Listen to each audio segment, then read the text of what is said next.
falta da monitoração. Como resolver o problema quando você, de repente, não tem mais o monitor na sua frente. Por algum motivo, o seu monitor multiparamétrico ele está falhando, ele está tendo interferência, ou de repente acabou a energia e você não tem monitor com bateria. E você está no meio do procedimento anestésico. E aí, como se virar, né? Pode ser que você, mais novo, comece a ficar um pouco desesperado, um pouco ansioso por não ter o seu monitor cheio de cor, cheio de numerozinhos acontecendo. Eu sou de um tempo onde não tinha monitoração. Então, na verdade, não tinha monitoração eletrônica. Na minha faculdade não tinha monitor multiparamétrico. Então, eu aprendi a anestesiar um paciente sem esse tipo de tecnologia, utilizando muito mais análise clínica do que qualquer outra coisa. Bom, o que é monitorar? O que é esse trabalho de monitoração de um paciente? Monitorar nada mais é do que observar. Tá? E observar o que e para quê? Observar para que você consiga coletar dados, para que você consiga coletar informações do seu paciente, analisar essas informações para que você tenha tomada de decisão. Tá? Essa é a linha básica de uma monitoração anestésica. Então é você observar, analisar e tomar decisões. Nem que for para a sua decisão continuar do jeito que está. Tá? Mas essas são as linhas, em linhas gerais, é isso que nós fazemos num processo de monitoração. E esse processo de monitoração, ele não deve se ater só ao ato ou durante a anestesia, né? É aquela coisa, então eu vou monitorar durante a anestesia e está tudo bem. Não. A monitoração, ela começa desde a sua avaliação pré-anestésica, tá? A sua avaliação clínica pré-anestésica.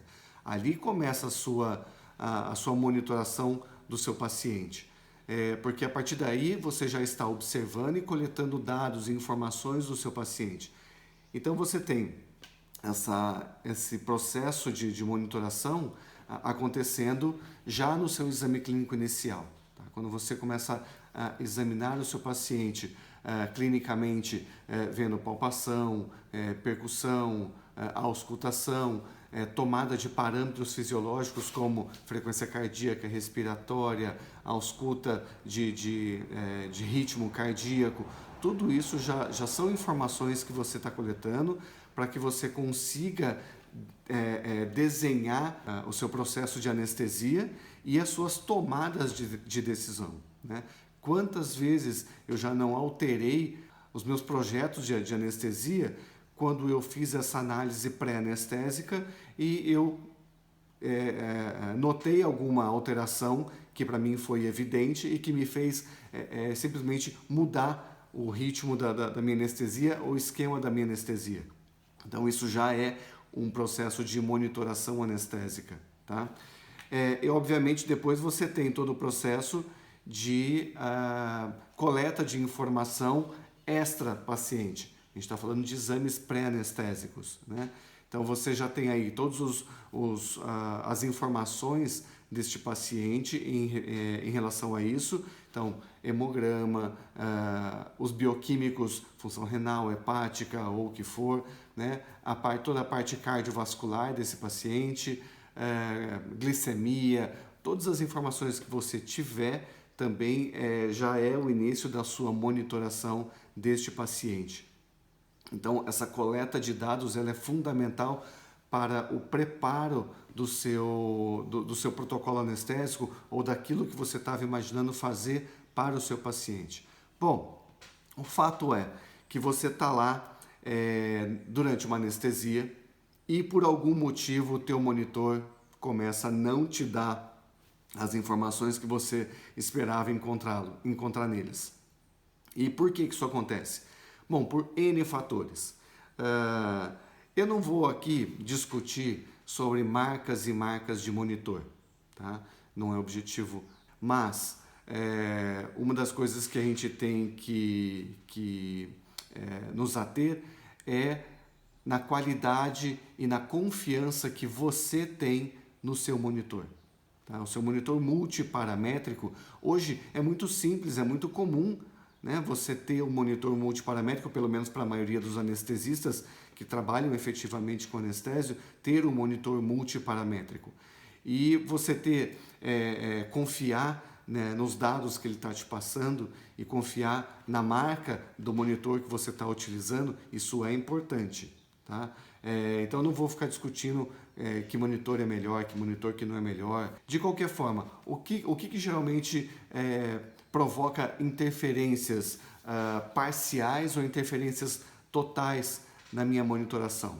As parciais são aquelas que você está com o seu paciente anestesiado, que você está com o seu monitor funcionando e eventualmente ele não pega mais principalmente o eletrocardiograma, você tem problema na oximetria de pulso, ou às vezes a tua pressão não está pegando. Ele pega alguns dados, mas outros não.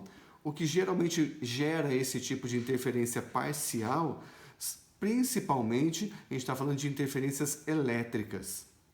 Tá? Então, quando liga um colchão térmico, dependendo da sensibilidade que for o seu monitor, quando liga um colchão térmico, pode interferir na captação desse tipo de informação, principalmente do eletrocardiograma, já que ele depende de um campo elétrico gerado em volta do paciente, né? Bisturi eletrônico, né? Esses bisturis eletrônicos, principalmente o pessoal que faz muito cirurgia de tecido mole, a hora que liga o monitor, a hora que liga o bisturi, você vê todo um desenrolar ali errado da sua monitoração. Para quem já acompanhou procedimentos de eletroquimioterapia, onde o aparelho fica jogando pulsos elétricos no paciente, isso interfere drasticamente, principalmente no eletrocardiograma. Shockwave, alguém aí já acompanhou o procedimento de shockwave? Esse então nem se fala, esse também interfere, e acho que o pior deles são anestesias para o tipo de exame de eletroneuromiografia. É um exame onde o colega vai avaliar a competência da condução elétrica para o músculo. Esse, inclusive, temos que tomar muito cuidado, porque a tensão gerada, a tensão elétrica gerada para a produção dessa condução elétrica muscular pode sim complicar o seu aparelho. Eu já fiz esse tipo de anestesia algumas vezes. Eu geralmente levo monitores portáteis, que dependem de pilha, alguma coisa assim, não depende da rede elétrica, tá? E também uma outra coisa que eu não sei se acontece com vocês, geralmente eu tenho a minha extensão, onde eu ligo toda a parte elétrica, né? Monitor, ventilador, as bombas, fica tudo dentro de uma mesma extensão. E geralmente o pessoal, quando vai utilizar esses outros equipamentos da cirurgia, pede para conectar junto com a nossa extensão. Aí sim está armado o circo, aí sim eu tenho toda a interferência elétrica. A parte de odonto acontece bastante, né? Ligou o aparelhinho de odonto também, há interferência em alguns pontos importantes da nossa monitoração. Bom, e aí complica, né? Porque você está lá anestesiando, você espera esse tipo de dados que você está coletando desse paciente e de repente você tem interferência parcial. Então, se é parcial, eu tenho ainda alguns outros elementos. Geralmente a gente consegue continuar monitorando aí a oximetria, depende de como anda o paciente, a pressão, tá? Mas dependendo do monitor, e olha só, tem monitores que me dão a frequência de pulso. Ele coloca a frequência cardíaca, mas contando o número de pulsos gerados pela oximetria. Tem monitores que têm frequência de pulso e frequência cardíaca. Qual é a diferença? A frequência de pulso ela é medida através das ondas de pulso da onda pleistimográfica do oxímetro de pulso. Tá? E a frequência cardíaca, ela é aferida pela avaliação do eletrocardiograma. São dois pontos diferentes, tá? Tem monitores que mostram os dois valores, geralmente é para ser o mesmo valor, cada complexo QRS me gera uma onda de pulso na onda pleistimográfica, então, em tese, é para eu ter, para cada frequência cardíaca, a mesma frequência de pulso. Tá? O meu monitor particularmente, ele afere a frequência de pulso. Então, se eu não conseguir colocar o oxímetro de pulso no meu paciente, por algum motivo, por exemplo, coisas que me dificultam, o próprio uso da dexmedetomidina, ela faz vasoconstrição periférica e ela interfere na qualidade da aferição de pulso do meu paciente. Tá? Não só no valor da oximetria, mas também na qualidade da formação da onda pleistimográfica. Isso acontece com o meu monitor. Eu tenho pacientes, por exemplo, com pelagem escura, tá? Cães com pelagem preta, gatos com pelagem preta. Isso dificulta eu colocar, por exemplo, no interdigital, quando eu não consigo colocar na língua, por exemplo. Tá? Então, se eu só tenho as patas interdigital ali na região do tarso, né? Eu às vezes faço tricotomia na região do tarso para colocar o oxímetro de pulso nesses pacientes, tá bem? Para que eu possa ter essa referência. Bom, mas nós temos aquelas situações mais drásticas, vamos piorar um pouquinho mais a situação da falta de monitoração, que é se, por exemplo, você tem, primeira coisa, se o seu monitor não tiver bateria, acaba a energia da clínica ou do hospital que você está. Se essa clínica ou hospital não tiver um recurso de manutenção da rede elétrica, você fica totalmente sem a sua monitoração eletrônica. Tá? Ou pode ser que de repente tenha a parte elétrica funcionando e o teu monitor deu pane. Tá? O teu monitor simplesmente parou de funcionar. Já aconteceu com alguns de vocês aí? E aí? O que se faz numa situação dessa? Bom, antes de eu falar o que se faz numa situação dessa, vamos falar dos principais pontos que eu vejo que as pessoas fazem em uma situação onde não se tem monitor. Então, a primeira falha que eu vejo acontecer por aí, não monitorar o paciente. Como assim não monitorar? Acontece, é mais evidente isso acontecer quando principalmente o colega divide as duas funções entre anestesia e cirurgia. Aí complica de vez, né? Porque ele anestesia, o paciente é anestesiado, tá? Não vou discutir muito sobre isso agora, e ele tem que fazer o procedimento cirúrgico.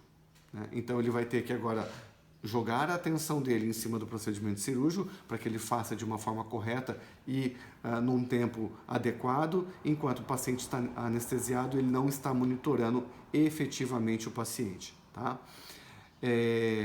Não saber coletar os dados. Às vezes são vários anos dando aula, acompanhando alguns colegas, ensinando alunos de graduação e pós-graduação. Está lá o monitor, está bonitinho. Só que, de repente, não consegue nem saber coletar os dados. Que dados coletar desse paciente? Então, está lá um monitor bonito, colorido, cheio de onda, cheio de número. Ele não sabe muito bem o que aproveitar desses valores, né? E, por consequência, não sabe analisar esses valores.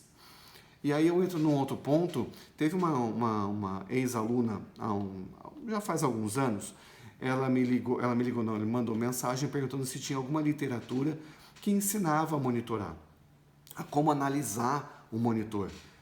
Isso é complicado, porque nenhuma literatura propriamente dita ensina como, olha, se você tiver esse parâmetro assim e esse assim, pode ser isso.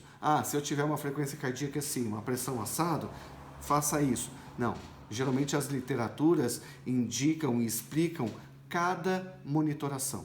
Explicam o que é um oxímetro de pulso, o que é um eletrocardiograma, o que é uma pressão não invasiva, né? Então, a gente tem esse tipo de aspecto. não uma análise em conjunto do que está acontecendo com o nosso paciente. Isso, às vezes, para quem não está acostumado, para quem está começando a monitoração, pode realmente confundir a cabeça. Uma coisa interessante que eu estava esquecendo de falar, é utilizar o monitor, achar que está monitorando, mas o seu monitor está calibrado. Isso é muito, muito importante. Tá? Você saber e você confiar nos valores que o seu monitor está te dando. Né? Então não adianta ter só um monitor ligado, cheio de números e cores e ondas acontecendo, mas de repente você não pode confiar nos valores que estão acontecendo nele. O que aconteceu comigo durante uma anestesia? Eu fui dar aula na pós-graduação, eu estava no Rio de Janeiro, numa clínica particular, e nós estávamos utilizando os equipamentos dessa clínica. E eu estava monitorando o meu paciente e eu via que a capnografia do meu paciente não era incompatível com o que estava acontecendo com o paciente, né, nas condições clínicas que o paciente estava me apresentando, e meio que incompatível com a vida do paciente. E eu fiquei realmente muito incomodado com aquilo, até que alguém da clínica apareceu e me disse que o capnógrafo estava completamente desregulado.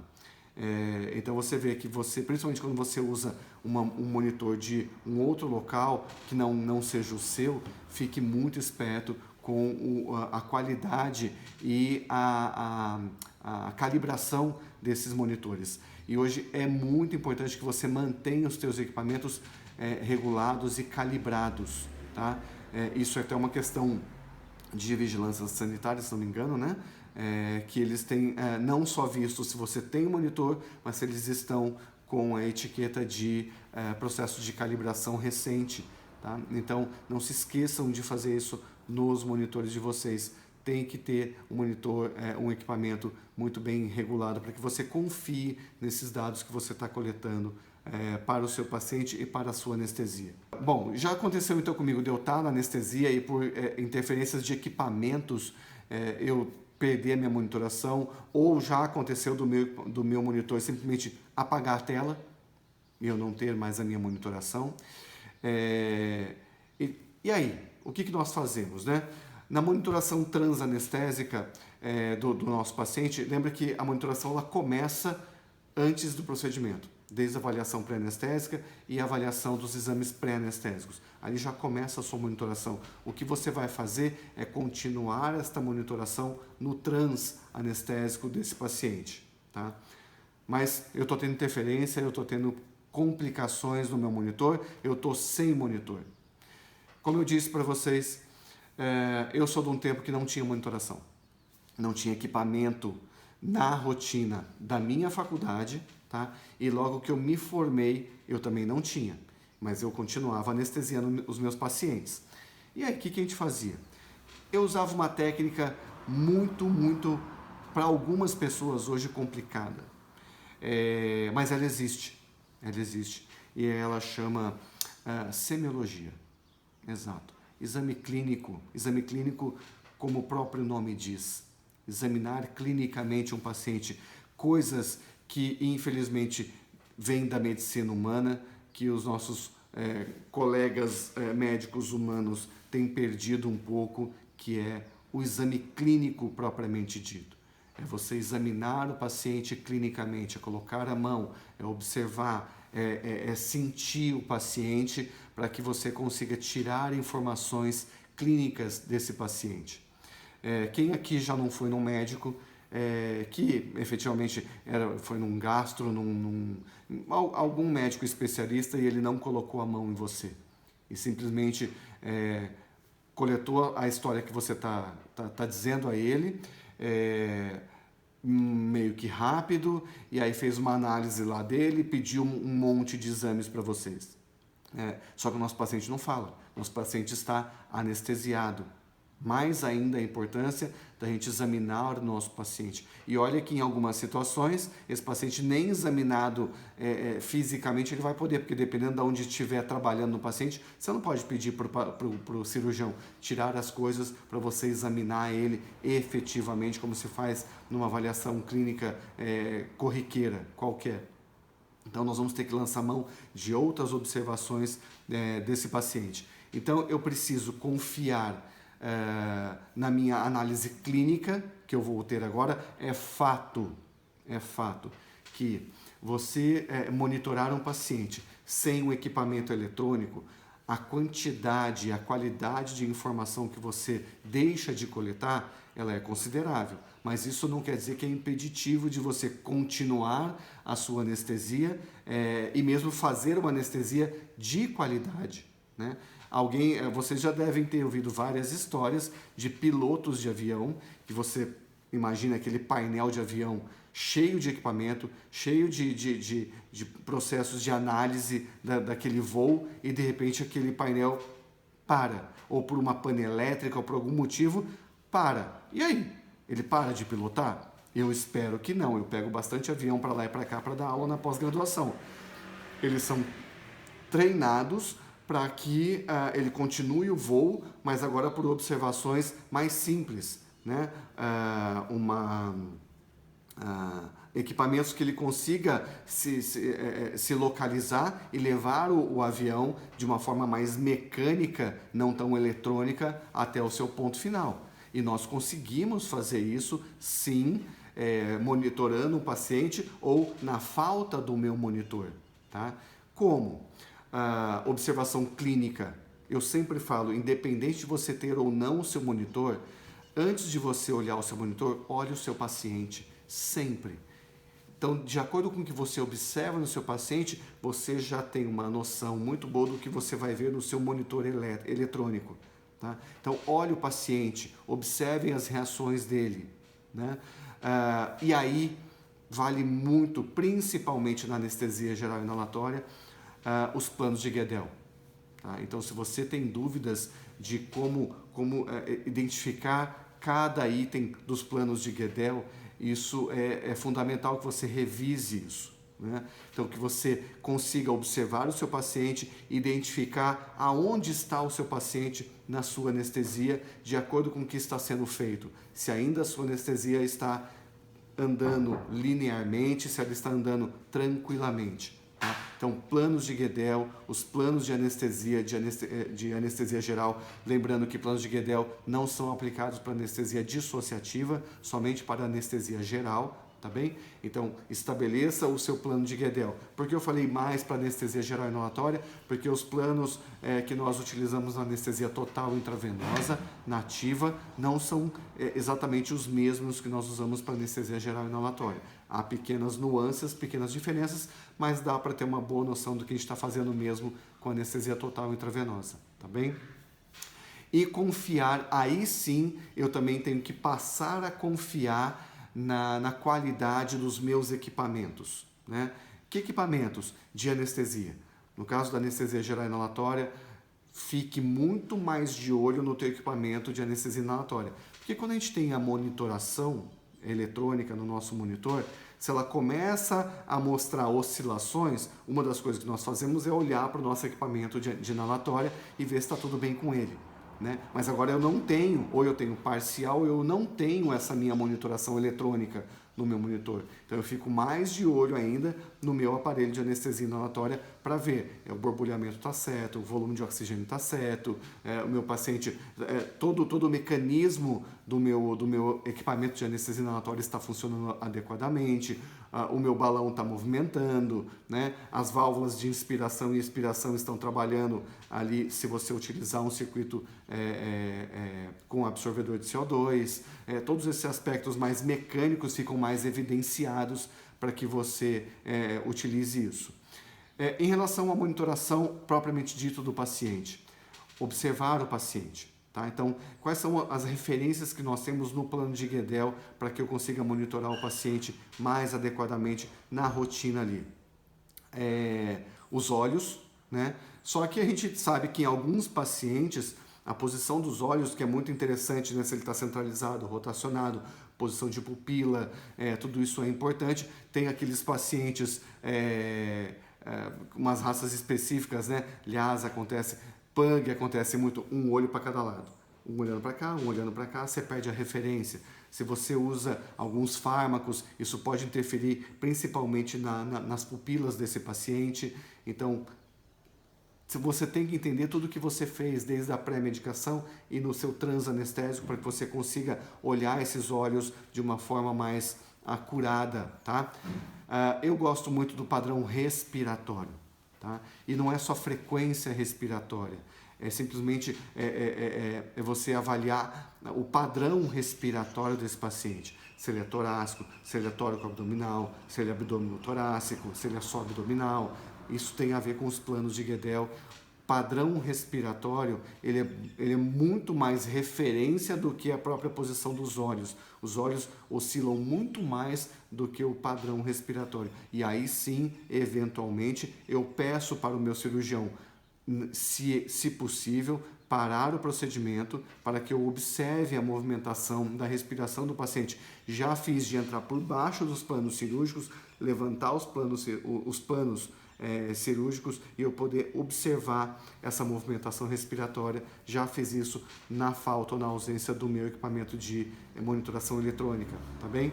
Avaliação cardíaca desse paciente.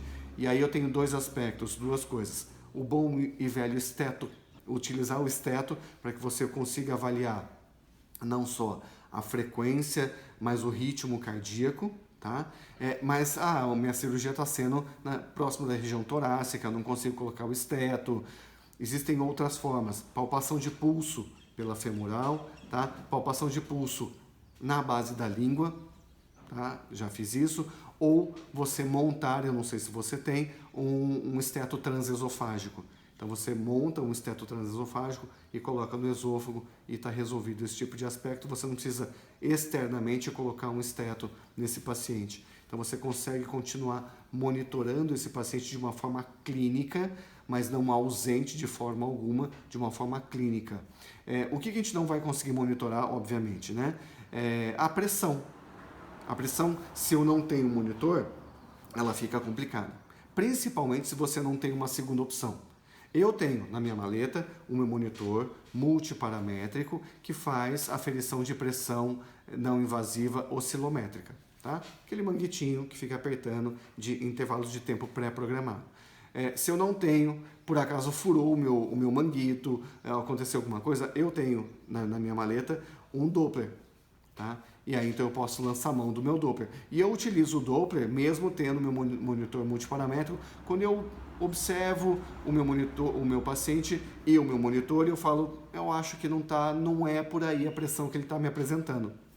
Eu pego o meu Doppler e vou conferir nesse meu paciente se está correto o valor que está sendo me dado. Então é importante que você tenha essa segunda opção para que você consiga continuar aferindo e monitorando esse paciente, tá?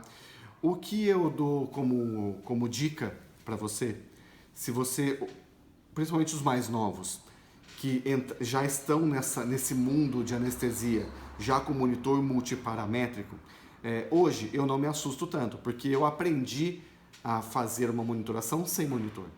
Então, quando eu não tenho uma monitoração adequada, quando ela falha parcialmente ou totalmente, eu resgato essas informações, e eu já fiz muito isso, de monitorar um paciente sem monitor, eu simplesmente volto naquele tempo lá atrás e continuo monitorando meu paciente, tá? Até terminar o procedimento.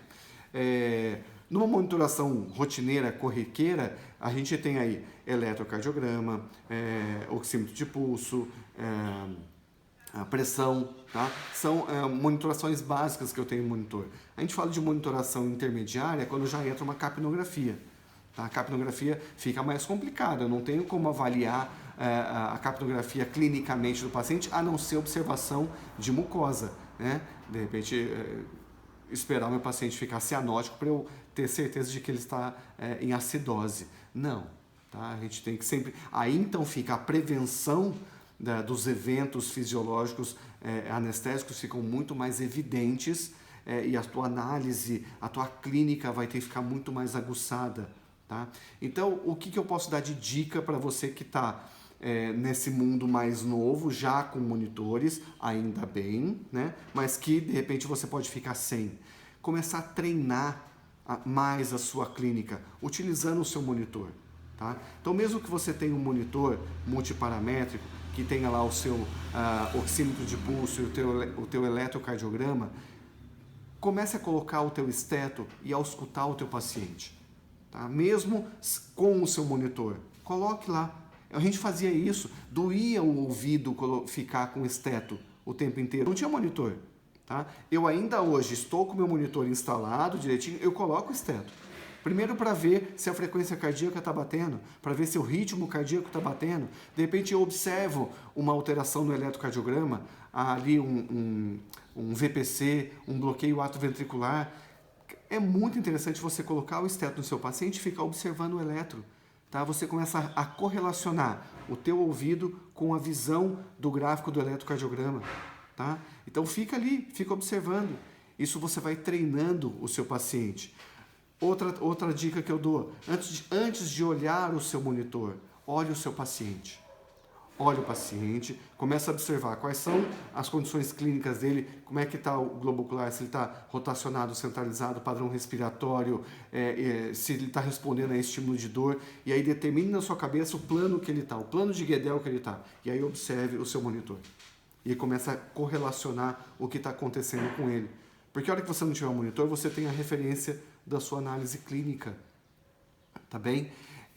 Uma outra coisa que eu já fiz com alguns alunos, e aí depende de uma ajuda de um segundo colega, que é você criar a situação de não ter o monitor.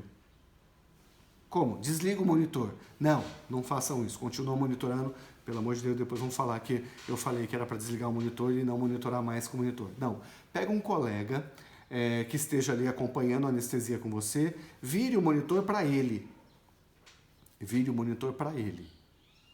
Tá? Ele continua monitorando bonitinho, como se ele fosse o anestesista, e você agora está no seu voo cego.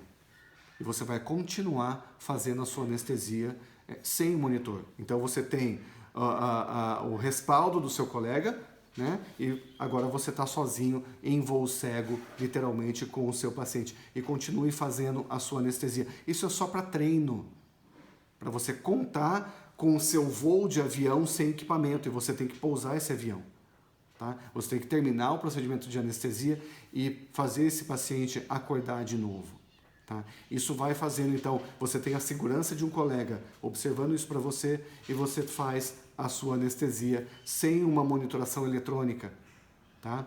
É só para treino, tá bem? Para você poder aguçar os outros sentidos, e você vai ver que o frio na barriga vai acontecer mais, porque aí você perde a referência, né? Eu estou muito acostumado e mal acostumado a trabalhar com capnografia e ver a onda de capnografia, quando eu, por algum motivo, já aconteceu do meu capnógrafo falhar e não ter esse parâmetro, eu tenho que ficar olhando muito mais o meu paciente no padrão respiratório, na frequência respiratória, porque antes era só olhar o monitor e conseguir ver as ondas, né? E agora não, agora eu tenho que olhar o meu paciente e observar ele respirando, a qualidade, a frequência respiratória dele. Então, comecem para você poder treinar a cabeça.